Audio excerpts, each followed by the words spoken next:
Welcome to Eye on Business. I'm Stan Zigman with the University of Scranton. My co-host is Christine Donalo with Luzerne County Community College, and our guests today are from the Scranton Times-Tribune. We're going to be talking about Outlook '09. We have Jessica Matthews, who is the business editor. We have Dave Falchuk, who is the business reporter with the Scranton Times-Tribune, and we have Dave Singleton, who is the staff reporter with the Scranton Times-Tribune. Thank you very much for coming. Again, thank you for the Mall at Steamtown for hosting us again this month. I wanted to talk a little bit about Outlook '09, which is coming up. It publishes, I believe, on Sunday, March 29th. Yes. And this is, I guess, it's a special section that looks at the economy of Northeast Pennsylvania. And this year, you're looking at what's been in the news all across the country, the recession. Yes. And it's a survivor's guide. Yes, it is. Can you tell us a little bit about the issue and give us a little overview? Sure. I had received a phone call from a reader she was pretty desperate. You could hear it in her voice. And she wanted to know what she should do in terms of selling her stocks, dipping into retirement.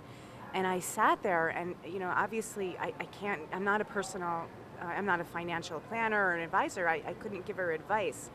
So all I could do was really point her in the right direction. And it got me thinking that what this region really needs are the tools to try to get through this, both businesses and individuals. And I get a lot of calls like that. And that's what fostered the idea for this, a survivor's guide to the recession.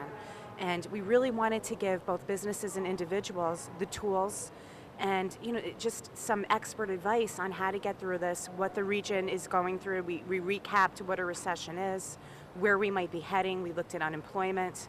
There is personal finance advice in there. Should you refinance now or not? Should you be holding on to your stocks? What should you be doing? Those are the questions that are facing people, and we wanted to give them tips on that. Jobs, who's hiring, where can they find jobs? It is so much more competitive now because the jobs are so much scarce.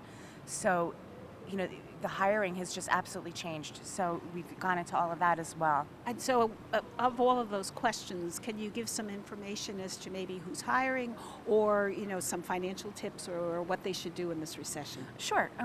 I'll talk about, who's hiring, and then Dave is really the financial expert, so I'll pass that question along to him. But what we found is that there are certain industries that are hiring, healthcare, anything healthcare related, education, even IT.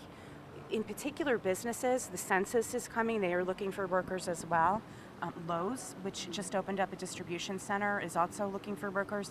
There's jobs out there. You just have to be a little bit more creative. We're both Stan and I work for colleges and Yes. and a university. And one of the things that we're finding that the people are coming in and that healthcare is available, but people don't know what in healthcare. And there's just so many jobs in healthcare, from being a nurse aide Right. to a home healthcare person to a technician, not just doctors and nurses. Because yes, there's a need for both of those, but there's also need for a lot of the ancillary professions in those Absolutely. fields, which people could possibly get training in several months to be able to do those Right. jobs. So you can look positive to what's out there. Right. I mean, it's a grim picture. Mhm. It is. I mean, you see the headlines every day. There's layoffs galore. Unemployment is rising. It keeps rising here as well as the nation and the state. But there's glimmers of hopes out there. A lot of the organizations, the workforce investment boards, the Chamber of Commerce, they have a ton of retraining programs that are available. Nursing is one of them. Dave maybe can talk a little bit about the finance, because there's a lot you can do as well. Stan, there's a lot of opportunity that an economic situation like this offers. Right now, interest rates are very low, stocks are very, very cheap, and can provide a bargain for people. Property is fairly inexpensive. So for a lot of people who are in the right situation, there are certain aspects of the recession that they can take advantage of. But that said, there's still a lot of pain out there. There's a lot of people out there who are stuck with bad mortgages, readjusting mortgages, people who are in danger of losing their homes, people who are losing their jobs. But it's not going to be like this forever, and we're going to come out of it. And as Christina's probably seen, there's a lot of people who are taking time out and maybe going back to school and gaining new skills and retraining themselves for when we emerge from this recession. And I have actually a question for the other Dave. Talking about you said this is temporary, we're going to get out of it. I've been hearing a lot of comments of the recession and the Great Depression. You actually talked to some business. For the paper, you gave a refresher course on what a recession is, the trends of this recession. Do you see this as becoming a depression? Is there a threat of this? That happened in the same thing in 1929. Well, most of the experts that I talk to, nobody believes it's going to become a depression. Most of them think we will see higher unemployment before it starts going down again, but we won't see the crushing 15-20% unemployment that we saw during the Great Depression. One of the things that's different about this recession than past recessions, say the recession that we had in the early 80s, is that our economy, particularly in northeastern Pennsylvania, is much more diverse now. All of them mentioned a couple of sectors, education and healthcare, and because we have a disproportionate number of people employed in those sectors in northeastern Pennsylvania, we should come out of this pretty good. No sector is immune, but those are more resistant to that change than maybe some of the others. So to go back to Dave's comment, the other Dave, basically within the bad stories that are happening, there's also some good stories. Some places hiring. You also researched, Dave, personal financing. That's part of the recovery plan. Can you tell us, or do you have any tips, or for the people you interviewed, what should people be doing now who are retiring? What should they be doing? Or somebody like my generation investing in a college education, what should they be doing? Well, unfortunately, there are a lot of people out there, Stan, who were close to retirement and had too much of their investments tied up in stocks, and they took a serious beating with the downturn in the market. And what those people are really going to have to do is figure out what their retirement goals are. And a lot of them may end up working longer than they thought they would to get out of this hole. But one of the opportunities that this economy does present is that people who are maybe 5 or more years out can reevaluate where their investments are.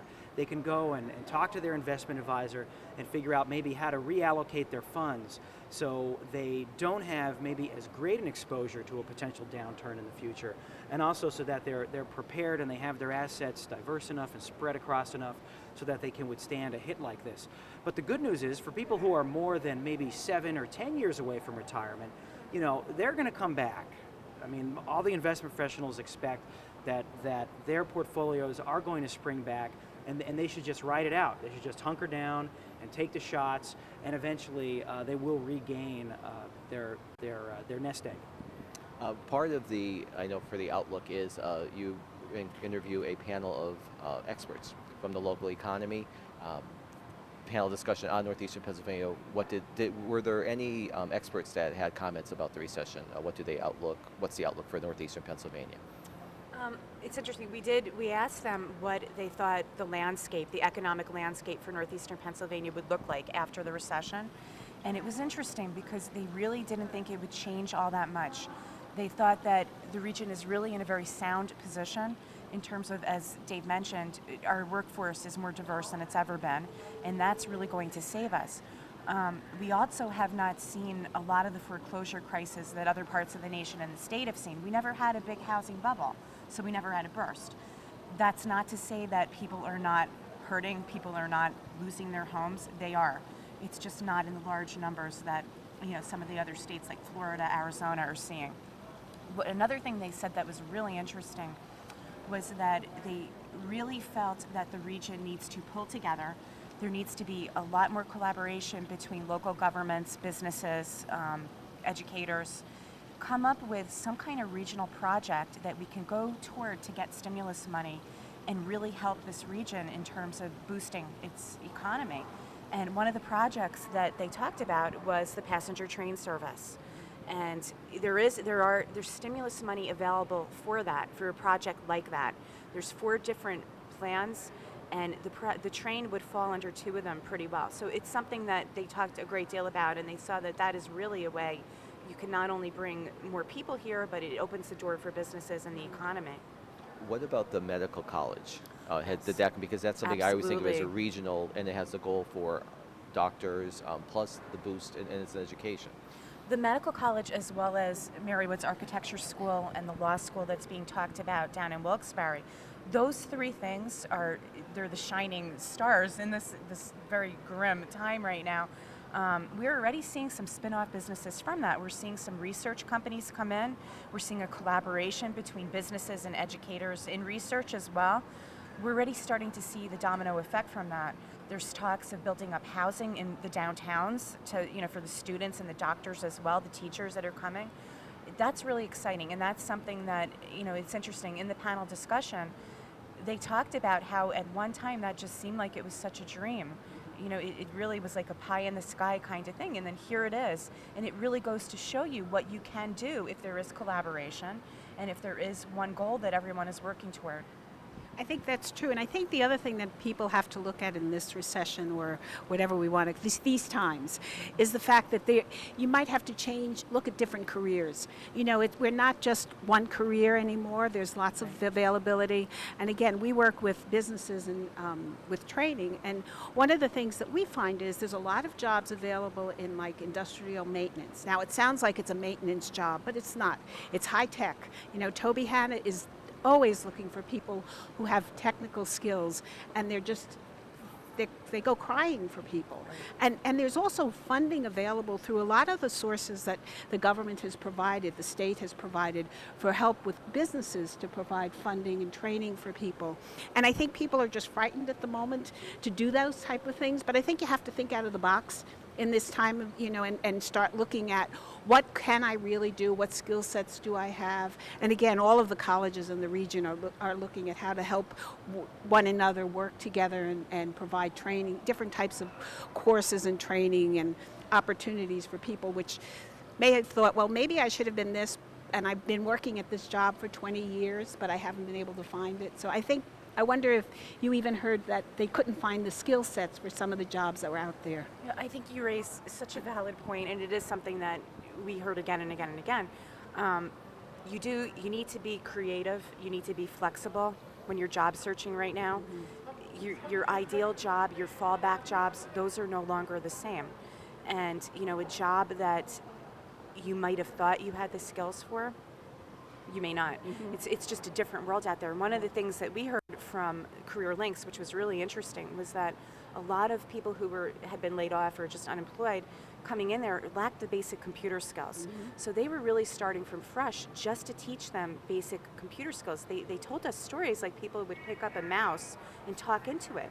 They didn't know what to do with it. And as unbelievable as it sounds, I've taught those classes. Yeah. So computer skills are just so key right now. Mm-hmm. The other thing that was interesting, and Austin Burke told this story at our roundtable. He's obviously the Greater Scranton Chamber president. He said that when one of the manufacturers had closed, they offered a retraining program to try to find those people work because it was such a massive layoff. Mm-hmm. And he said that several months later, the people who had been retrained and found new jobs were so much happier than they were, doing, just the work that they had been doing before. Right. It opened up a completely different avenue for them. Mm-hmm. So I think you really have to look at this as opportunity. Mm-hmm. You really have to think about it as, yeah, it's a bad time, it's a hard time, and it's a scary time, but there are opportunities. You just have to be flexible, you have to be creative, and you have to have the skills. Right. And I always say that the skills of today are not the skills of tomorrow.